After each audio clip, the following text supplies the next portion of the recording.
Hi, Slangel here from Slangel Designs. Today, something a little different. I'm coming to you with more of a hint and a trick and something that may help save your sanity when you're working on a knitting project. This is something I wish I had known very early on in my knitting career slash life slash learning.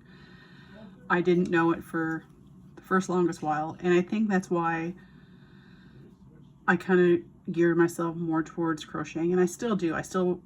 Crocheting far outweighs how much knitting I do. Because if you're working on a crochet project and you make a mistake, or you're like, something happened, you're like, shoot, I need to like frog my work back a couple rows, or 10 single crochets or whatever.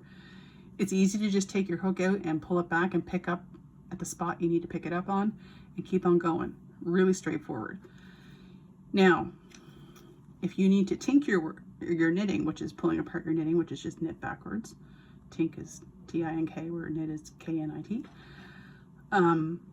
There are some people who have the ability to pull their needle out and rip back where they need to rip back to and put the stitches back on their needle accurately and keep on going. I am not one of those people. I have never been able to do that. If I was working on a knitting project and I realized, shoot, I messed up somewhere, or I dropped a stitch, an inch back, or something went wrong, I was never one that could just pull my needle out and get back to where things were right and put everything back on the needle and keep going to fix my mistake. I was always of the mentality where if I made a mistake here, I'd have to rip this all apart and start all over again.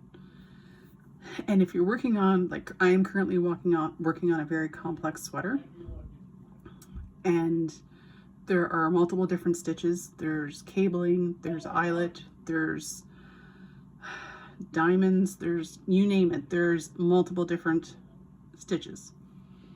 So every now and then, when I would have to switch from one pattern part of the sweater to the other, I like to use what is called a lifeline.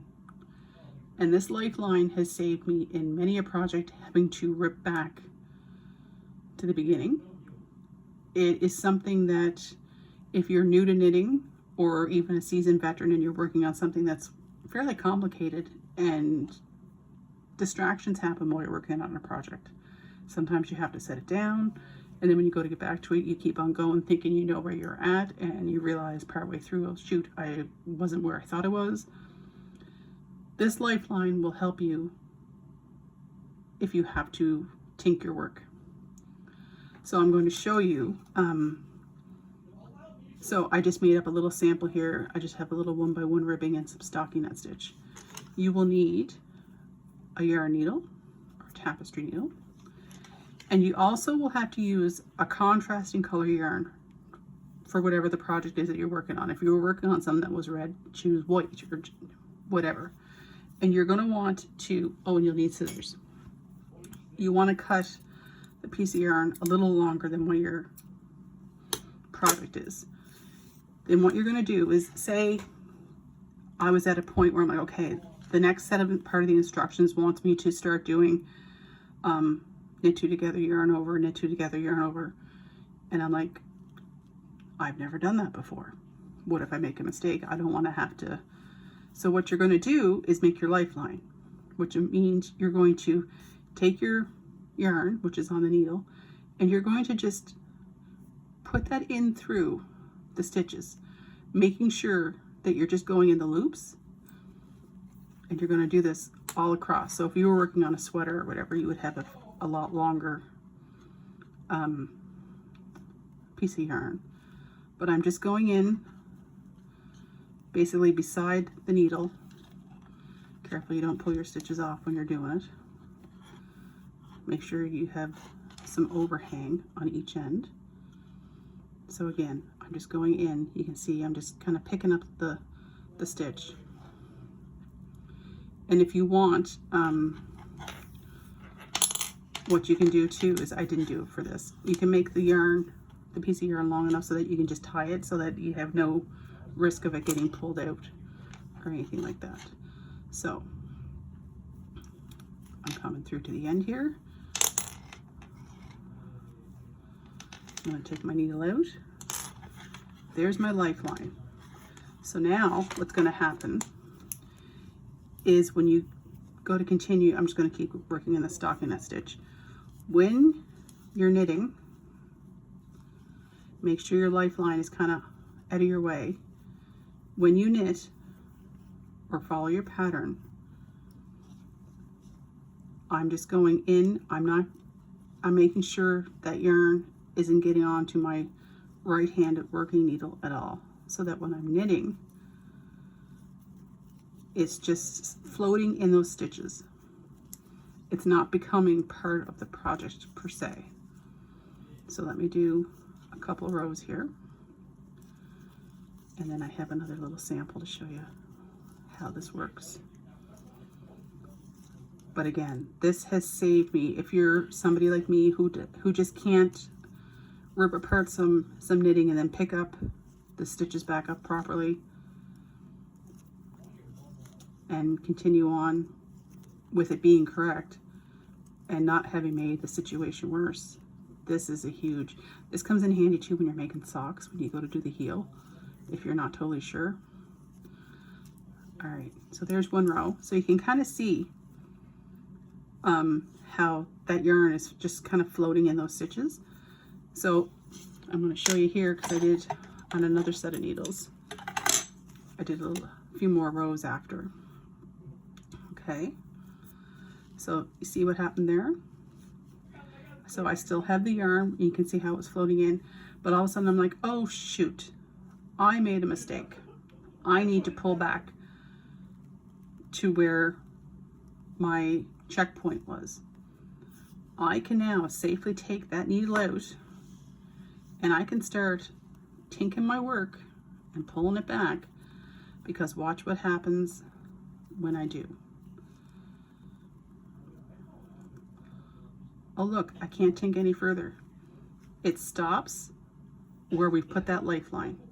So then what I can do is go back in with my needle with 100% confidence and pick those stitches back up, because I know, and I usually mark in the pattern what row I put the lifeline. I know that I'm safe to put these back on like this, because I have reached my checkpoint, and you can leave that lifeline in there until you know that you're good to go. Because say you all of a sudden you're like, okay, I could pick up from row 15 and keep going now because I'm back to where I need it to be. Okay, great. You finished this part of the pattern. You've cast off your stitches. You're good to go. Pull out your lifeline. It's as if it was never there. It saves you the headache of trying to tink your work and not be 100% sure if you've got it, if you've got it right. It saves a lot of headaches, and it saves a lot of time, and it's amazing. Okay, so that is just a simple little tip I was coming to you with today, just in case somebody wasn't aware of how to do this. And I thought if I could save even one person a bit of headache and make them a little bit more confident in trying maybe even a more complicated pattern, because now they don't necessarily need to worry about how to rip apart stitches. And the thing is, say you're working on a project and you're like, okay, I've gotten a couple inches done, looks great, I'll put another lifeline, mark on my pattern where I'm at. You can take this one out and keep on going. It's as simple as that. It doesn't affect the final outcome, as you can see. Okay, so that is how to use a lifeline in knitting. If you have any questions or comments, please feel free to leave them in the comment section. I do appreciate any comments or questions, and I will get back to you as soon as possible. Let me know if there's anything you'd like to see a little tutorial on. I'll be glad to work on that if I have the ability to do what it is you're looking for. There's lots more coming up down the road, and I have gotten my recording software set up to get some live stuff done. So we may even just have a little stitch and chat and hang out socially if anyone has any questions about projects they're working on or just want to stop in and say hi. So I'm not sure when I'll be starting those up, but in the very near future, okay?